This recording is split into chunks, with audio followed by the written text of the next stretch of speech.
People differ. They have preferences, abilities, histories, interests, knowledge, disabilities, and constraints. One person may prefer a diagram. Another may prefer prose. One may think more clearly in silence, while another benefits from discussion. Those differences are real.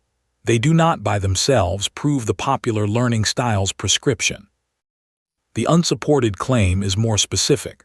Classify a person as a visual, auditory, or kinesthetic learner, match instruction to that stable label, and expect better learning. That is the claim the evidence has to test. Saying only that people are different or enjoy different formats does not establish it. Pashler and colleagues reviewed the evidence in 2008 and described the experimental pattern needed to support the matching claim. Learners would be classified by style, randomly assigned to different instructional methods, and tested with the same outcome. The predicted crossover would need to appear. One classified group performs better with one method, while another group performs better with the other. The review found no adequate evidence base for widespread use of learning style assessments and matched instruction. That conclusion is narrower than saying everyone learns the same way. It does not deny preferences, accessibility requirements, differences in prior knowledge, or the value of presenting an idea in more than one useful form. It rejects a general teaching prescription built from a stable learner label without the necessary evidence. This distinction matters because the myth can survive almost any correction. If you say the matching claim lacks evidence, someone replies that they personally like diagrams. The preference may be completely genuine. It simply does not demonstrate that being classified as a visual learner and receiving matched instruction produces superior learning on a common outcome. The free 7-day recall experiment is linked below. It shifts the question from preferred exposure to later access. What can you actually produce after the source closes? Use match method to task. First, identify what the material contains. Spatial relationships may benefit from diagrams because the subject is spatial. Pronunciation requires sound because the target includes sound.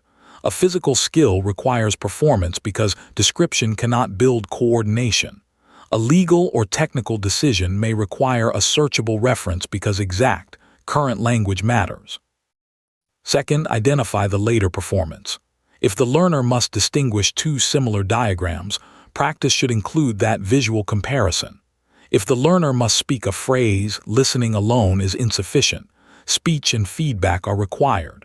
If the learner must operate equipment, text and video can orient, but actual supervised performance may still be necessary. Third, choose representations and activities that serve the content and the performance. A diagram can reveal spatial structure. Prose can preserve qualifications and causal argument. Audio can model pronunciation or make learning accessible while moving. A worked example can expose a procedure. Multiple representations may be helpful when each performs a distinct job. Preference still has practical value. A preferred format may help someone begin, persist, or reduce avoidable strain. If audio helps you continue through a book, use audio. If a diagram makes a relationship visible, use it.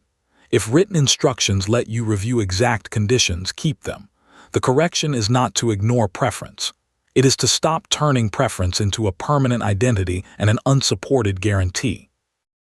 Accessibility is not an optional preference. Captions, transcripts, screen reader structure, contrast, pacing controls, and alternative representations can determine whether a learner can access the material at all. The learning style's critique must never be used to dismiss accommodations. Removing an unsupported matching theory does not remove the obligation to make learning accessible. Using more than one representation can still be valuable without invoking learning styles. A diagram may expose spatial structure while prose preserves qualifications. Audio can model pronunciation while a transcript supports exact review. The benefit comes from what each representation contributes to the task, not from matching a permanent type of person. Prior knowledge also matters. A novice may need a concrete example and explicit support where an expert can work from a compact diagram. That difference comes from the learner's current knowledge and the task, not from assigning a lifelong style. The useful design can change as knowledge grows. The same person can need different methods across the same day. A map helps with a route, sound helps with an accent, and hands-on practice helps with a physical sequence. A fixed identity cannot explain that variation as well as the content and the required performance can. This approach is more flexible than a label because it lets the method change when the goal, material, or learner's knowledge changes. That flexibility is the point. Test the outcome that matters. Enjoyment, ease, and engagement can be important, but they are not identical to retention, understanding, transfer, or performance. If the goal is to explain a relationship, ask for the explanation. If the goal is classification, present an unlabeled case. If the goal is performance, observe the performance with the correct safeguards. The myth is attractive because a label offers identity and a simple prescription. Task-based design is less dramatic. It asks what is being learned, what later use requires, which representation makes the structure visible, and what evidence will show whether the choice helped. For the complete system and its evidence boundaries, see the evidence-based learner. You are allowed to prefer diagrams, audio, prose, or hands-on practice.